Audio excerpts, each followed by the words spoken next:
이번 추석이 참 연휴가 길었습니다. 어떻게 우리 성도님들은 잘 보내셨습니까? 인사할 곳들이 있으면 찾아가기도 하고요. 인사 오는 사람들을 또 기쁨으로 맞이하기도 하였을 것입니다. 저 역시 저희 집이 고흥 시골이다 보니까는 시골에 계신 부모님도 찾아뵙고 또 광양에 계시는 장모님도 이렇게 찾아뵙기도 하였습니다.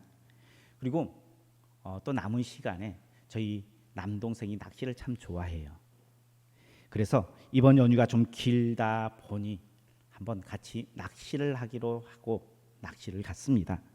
남동생과 매부 그리고 저 세 명이서 이렇게 낚시를 갔는데 남해로 갔어요. 새벽부터 준비해서 아침 일찍 남해 부두에 이렇게 도착했습니다. 그런데 생각했던 것보다 그 부두가에 주차되어 있는 자가용들이 참 많더라고요. 그래서 참 많다라고 이야기했더니 거기 배 선장님이 오늘은 적은 거래요. 날씨가 그때가 우중충하고 비가 좀 이렇게 내렸었거든요. 그러다 보니까 차가 적게 온 거다라고 이야기를 하더라고요. 평상시 때는 그러면 훨씬 더 그 부두가에 주차되어 있는 차가 많다는 것입니다. 저희 집이 바닷가예요. 그런데 2시간을 걸려서 남해까지 가지고 그 남해 배를 타고 돈을 지급하고 또 약간 갯바위로 이렇게 움직였어요. 집 근처에도 바닷가고 저희 집도 조그마한 배가 있는데 우리 동네에서 충분히 할 수 있었는데도 제가 남해까지 찾아간 이유는 무엇일까요? 그 이유는 딱 하나였습니다. 남해 그곳에 가면 내가 낳고 싶어하는 5종의 고기가 잘 잡히더라라는 그 말 때문에, 그 소문 때문에 갔습니다. 물론 포인트가 좋다고 해서 다 낚는 건 아니더라고요. 저희는 아침부터 저녁까지 이렇게 낚았는데 낳고 싶어하는 고기는 한 마리도 낚지 못하고 고생만 하고 돌아왔습니다. 아무튼 고기가 잘 잡히는 포인트가 있다 그러면요, 사람들은 그곳에 모여요. 맛집이라고 사람들 앞에서 소문이 나면 사람들이 그 맛집을 찾아갑니다. 먼 거리여도 상관없어요. 인생 사진을 찍을 수 있는 그러한 장소가 있다 그러면 사람들은 몇 시간을 수고하고도 그 장소를 찾아가게 되어 있습니다. 이렇게 뭔가가 내가 원하는 매력이 그곳에 있다고 하면 찾아가게 되어집니다. 아무리 멀어도 외딴 곳이라도 시간을 들이고 돈을 써서도요 그곳을 찾아가는 것이 지금의 사람들의 모습입니다. 그러나 매력이 없으면 아무리 가까운 곳이다 할지라도 사람은 찾아오지 않아요. 그렇다면 우리 성도님들은 하나님 앞에서 그리고 많은 사람들 앞에서 어떤 매력을 가지고 있습니까? 우리 성도님들은 매력 있는 인생이다라고 자부할 수 있으십니까? 우리 옆에 분들에게 인사하겠습니다. 당신의 매력은 무엇입니까? 우리가 매력을 발견해야지 그 사람에게 호감을 가져요. 그 사람과 가까워지려고요. 매력이 있는 곳에 사람들은 모이게 되어 있습니다. 우리는 명절이 되면 고향을 찾습니다. 엄밀히 말하면 고향을 찾는다라고 말하기보다는 고향에 계시는 누구를 찾아뵙는 거예요? 부모님을 찾아뵙는 것입니다. 그래서요, 부모님의 고향이 아니라 그 곳에 부모님이 계시다는 그 매력 때문에 찾아가는 거예요. 부모님이 세상을 떠나면요, 그곳을 찾는 횟수가 점점 줄어듭니다. 왜요? 부모님이라는 매력이 그곳에서 빠져나왔기 때문이에요. 이스라엘도 명절을 지킵니다. 가장 큰 명절 중에 하나가 유월절입니다. 유월절 명절이 되어서 이스라엘 백성들이요 가족끼리 다 모입니다. 모여서 그들이 하는 것은요, 우리는 예전에는 차례를 지내고 가족끼리 모여서 이렇게 여러 가지의 대화를 하고 즐거움을 나눴습니다. 이스라엘 백성들은 모여서 명절이 되면 어떻게 하느냐? 가족끼리 함께 예루살렘 성전을 찾아요. 그리고 함께 모여서 기도하고 예배했어요. 이게 이스라엘 백성들의 명절이었습니다. 그런데 그러한 명절에 예루살렘 성을 찾지 않고 예루살렘 성 곁에 있는 베데스다라는 작은 연못에 사람들이 모였다는 거예요. 그곳에 많은 사람들이 상주했다는 것입니다. 명절에 가족들과 함께 성전이 아니라 왜 베데스다에 모였을까요? 그것은요, 베데스다가 가지고 있는 매력이 있기 때문이에요. 매력이 있으니까 모이는 것입니다. 그 매력이 무엇입니까? 우리 4절 말씀 한번 같이 보겠습니다. 4절입니다.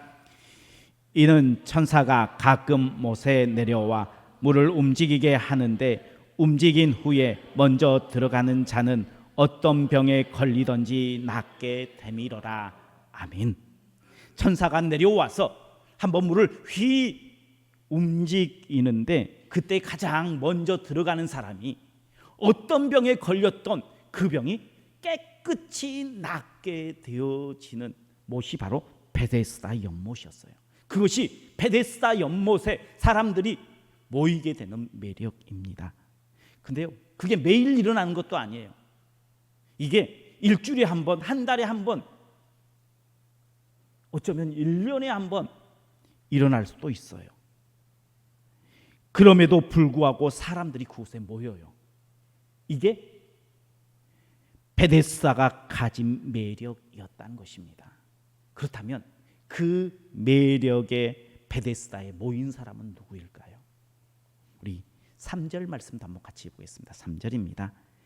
그 안에 많은 병자, 맹인, 다리 저는 사람, 혈기 마른 사람들이 누워 물의 움직임을 기다리니. 아멘. 건강한 사람이 베데스다에 갈까요, 안 갈까요? 건강한 사람 가지 않을 거예요. 감기에 걸렸거나 시간이 좀 흐르면 나을 수 있는 병에 걸린 사람 베데스다 연못에 갈까요, 안 갈까요?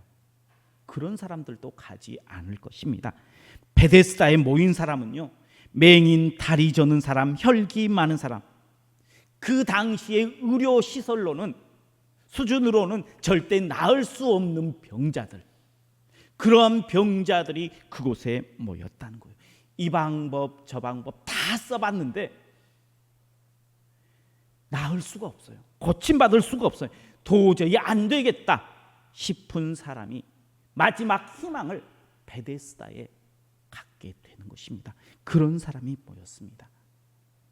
비록 자주는 아니다 할지라도 그 은혜가 언젠가 내가 받을 수 있다라는 희망의 불꽃을 가지고 그곳에 모였습니다. 그래서 베데스다의 그 자리를 떠날 수 없었어요. 명절이어도 가족과 함께하지 않았어요. 병자들에게 베데스다는요, 어쩌면 살아갈 이유일 수 있고요, 마지막 희망이 바로 이 베데스다였다는 것이었습니다. 성도는, 그리고 교회는요, 이렇게 누군가에게 살아갈 소망을 줄 수 있는 곳이어야 돼요. 그리고 마지막 희망이 되어지는 곳이 교회가 되어져야 돼요. 모든 사람들에게 희망을 줄 수는 없을 거예요. 모든 사람들이 다 좋아하지는 않을 거예요. 모든 사람들이 한 마음으로 당신이 교회가 희망입니다라고 말해주지 않을 거예요. 그러나 모든 사람에게 다 할 수는 없어도 몇몇에게는, 특정 집단에게는 당신이 교회가 마지막 희망입니다, 마지막 보류입니다, 소망입니다 말할 수 있어야 돼요. 그런 말을 들을 수 있는 성도가 되어야 되고, 그런 말을 들을 수 있는 교회가 되어야 할 줄 믿으시길 바랍니다. 이 세상에는 있어도 그만, 없어도 그만인 사람들이 많아요. 어쩜 우리 인생도요, 있으면 좋지만 없어도 그렇게 특별히 사람들에게 인정받지 못하는 그러한 인생을 살아갈 수도 있습니다. 그래서 절대적인 희망을 내 힘으로 줄 수 있는 존재는 우리가 부족할 수 있어요. 그런데요, 내 존재는 아니어도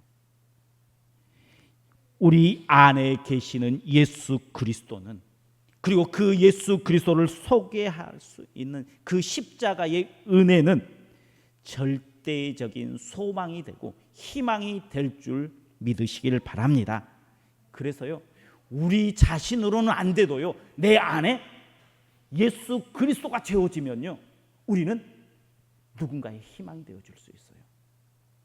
모든 사람들이 소망하는 매력을 가지게 될 수 있어요.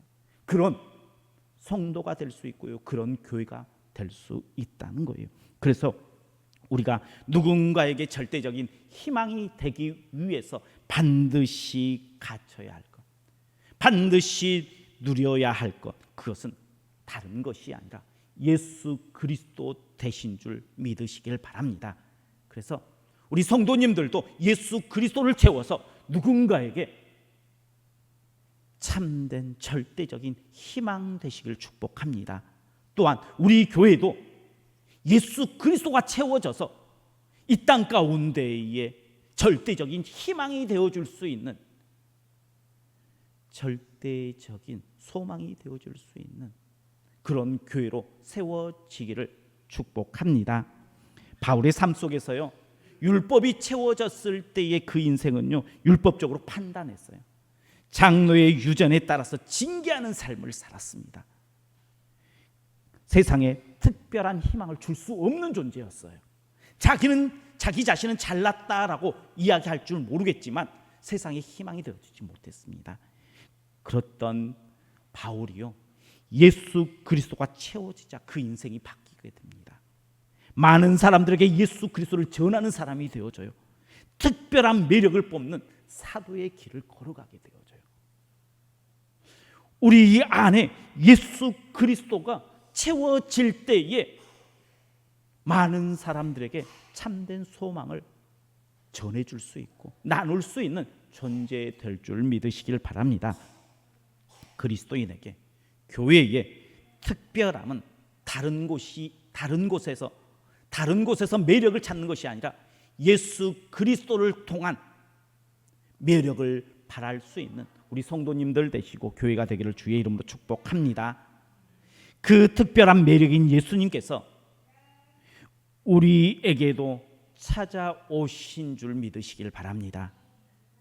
오늘 예배하는 우리 성도님들에게 찾아와 주시어서 우리로 매력 있는 하나님의 자녀로 세워주시기를 원하신다는 거예요. 그런데 예수님이 찾아와 만나주시는 이들이 있어요. 오늘 보면요, 특별한 매력을 가진 예수님께서 베데스다에 찾아와서 은혜 준 한 사람이 있다는 거예요. 우리 5절을 같이 보겠습니다. 5절입니다. 거기 38회 된 병자가 있더라. 아멘. 그는 베데스다 연못에서 오랫동안 누워 있었던 병자였습니다. 그곳에 수많은 병자가 있어요. 많은 사람들이 있습니다. 그런데 왜 예수님께서는 38년 된 그 병자에게 찾아갔을까요? 38년 된 병자, 객관적으로 희망이 없어 보입니다. 1년 노력하지 않으면, 노력해서 안 되면 2년 하면 되잖아요. 그것도 안 되면 3년 하면 되잖아요. 그죠? 근데 10년 해도 안 돼요. 20년 해도 안 돼요. 그럼 어떻게 해야 돼요? 희망이 있어 보여요, 없어 보여요? 희망이 없어 보이잖아요. 그러면 거의 불가능하다라고 이야기할 수 있습니다. 38년 된 그 병자는요, 제대로 걸을 수가 없었어요. 스스로 혼자 화장실도 못 가는 존재였습니다. 그래서 베데스다 연못이 움직일 때에 가장 먼저 뛰어 들어갈 수 없는 사람이었어요. 뒤처질 수밖에 없는 사람이었습니다. 그런 그 병자를 예수님께서 찾아오시어서 묻습니다. 내가 낫고자 하느냐라고 물어요. 그러면 10년이 해도 안 되고 20년이 안 된다 그러면 포기한 사람은 어떻게 대답할까요? 자포자기한 사람은 아마 이렇게 대답할 것 같아요. 내가 포기했는데 그래도 갈 곳이 없어서 어쩔 수 없이 내가 이 자리라도 지킬 수밖에 없어서 그냥 이곳에서 지키고 있어. 나는 희망이 없어 라고 말할 수 있을 거예요. 그런데 38년 된 병자의 대답은 달랐어요. 어떻게 대답하냐 하면 물이 움직일 때 나를 못해 넣어준 사람이 없어서 내가 가는 동안에 다른 사람이 먼저 내려가나이다. 그 안에 뭐가 담겨 있어요? 포기가 담겨 있어요. 아직도 소망을 품고 있는 모습이 담겨 있어요. 포기가 아니에요. 이 사람은 마지막 끈을 놓치지 않고 있어요. 누군가가 나를 도와주면 나도 충분히 고침받을 수 있습니다 라고 고백하는 거예요. 하나님이 어떤 사람을 찾아오실까요? 인생을 포기한 사람이 아니에요. 아무리 힘들고 어려워도 작은 희망의 불꽃을 간직하고 있는 성도를 찾아오시는 줄 믿으시길 바랍니다. 앞이 봐도 소망이 없고 뒤에도 봐도 소망이 없는 그런 답이 없는 인생길을 걸어갈 때가 있습니다. 그때 포기가 아니라 하늘을 향해서 두 손 들고 하나님이 나의 마지막 보루입니다. 이 세상 아무리 둘러봐도 답이 없지만 그럼에도 불구하고 안 된다라고 이야기하지만 그럼에도 불구하고 내가 하나님 바라보며 하나님께 소망을 둡니다 라고 하면 하나님께서 그 소망을 품고 하나님께 부르짖는 성도의 부르짖음에 응답하시는 하나님이신 줄 믿으시길 바랍니다. 다윗의 인생을 보면요, 이게 끝이구나라고 생각했던 그런 순간들이 참 많습니다. 사울 왕이 자신을 향해서 창을 던졌을 때 아마 그런 절망 가운데 빠졌을 거예요. 왕이 정예의 부대를 이끌고 자신을 쫓아온다는 거예요. 나라의 왕이 못할 일이 못 있어요. 못 찾을 사람이 어디 있어요. 근데 그 왕이 정예의 부대를 이끌고 쫓아온대요. 끝났구나라고 생각했을 거예요. 다윗이 사울 왕을 피해서 도저히 이스라엘 땅에서는 안 되겠구나, 블레셋 땅으로 도망갔는데 그 블레셋 사람들이 자신들을 공격하고 죽였던 다윗임을 알아채요. 그래서 다윗이 어떻게 하냐, 아기스 왕 앞에서 미친 척해요. 어때요? 참 인생이 끝이구나라는 그러한 순간일 수 있어요. 또 아들 압살롬이 반역해서 성을 빼앗기고 예루살렘 성을 떠나요. 끝이구나라는 생각이 들 수 있습니다. 다윗의 인생을 보면요, 이렇게 끝이구나라고 하는 낭떠러지 앞에 선 순간들이 참 많았다는 거예요. 그런데 그때마다 다윗은 희망의 끈을 하나님께 두었습니다. 그 말은요, 절대 포기하지 않았다는 거예요. 그런 다윗을 하나님께서는 하나님의 때에 다시 건져 위대한 왕 되게 하시는 하나님이에요. 포기하지 않으면요, 하나님께 소망을 두면요, 우리도 그렇게 건져 주실 줄 믿으시길 바랍니다. 우리의 인생에 포기하고 싶은 일들을 만날 때가 있습니다. 그리고 또 이미 여러 가지 일들 중에 안 된다 생각해서 포기한 일들도 분명하게 있을 거예요. 우리가 포기하면 그 일 이루어질까요? 포기하면 끝이에요.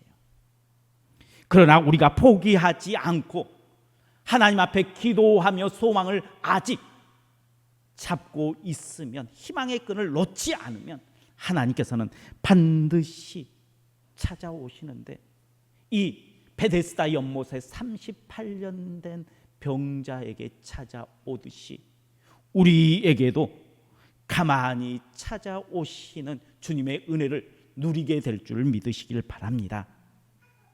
특별한 매력이 있으신 예수님께서 포기하지 않는 우리의 삶 가운데 찾아오시기를 원하세요.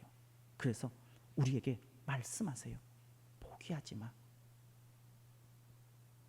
희망의 끈을 가지고 아버지 대신 모든 것들을 할 수 있는 아버지께 구해 라고 말씀하시는 주의 음성을 듣는 우리 성도님들 되시길 축복합니다.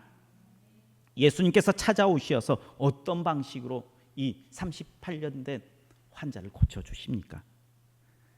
낫고자 하는 의지를 물었어요. 희망의 끈을 놓지 않는 그러한 대답을 들었습니다. 그리고 이렇게 말씀하십니다. 우리 8절 말씀 같이 보겠습니다. 8절입니다. 예수께서 이르시되 일어나 내 자리를 들고 걸어가라. 아멘. 참 쉽죠. 그냥 일어나 내 자리를 들고 걸어라라고 이야기합니다. 그러자 38년 된 이 지긋지긋하고 자신을 괴롭혔던 병에서 한순간에 노임을 받습니다. 낫게 되어집니다. 은혜를 기다리는 사람은요, 기다리는 동안 너무나 길고 힘들 수 있어요. 그러나 은혜의 물꼬가 한번 터지면 순식간일 줄 믿으시길 바랍니다. 한순간에 단번에 이루어진다는 거예요. 지금 우리의 인생이 광야의 40년처럼 힘들다 느껴지십니까? 기도하고 또 하고 또 해도 아무런 응답의 기미가 보여지지 않는다라고 느껴지십니까? 그러나 우리가 포기하지 않고 그럼에도 불구하고 희망의 끈을 놓지 않으면 하나님의 때에 순식간에 이루어지시는 그 은혜를 누리게 될 줄 믿으시길 바랍니다. 주님의 손에 들려지면 참 쉽다 느껴집니다. 그런데 그 쉬운 일에요, 대가가 따랐어요. 38년 된 병자를 고쳐준 일을 통해서 어떠한 어려움을 당하느냐. 18절에 보면요, 유대인들이 이로 말미암아 더욱 죽이고자 하니라고 기록을 하고 있어요. 38년 된 병자를 고쳐주었더니 좀 더 어려운 사역의 길을 걸어가요. 만약에 고쳐주지 않았으면 훨씬 더 그래도 힘들었겠지만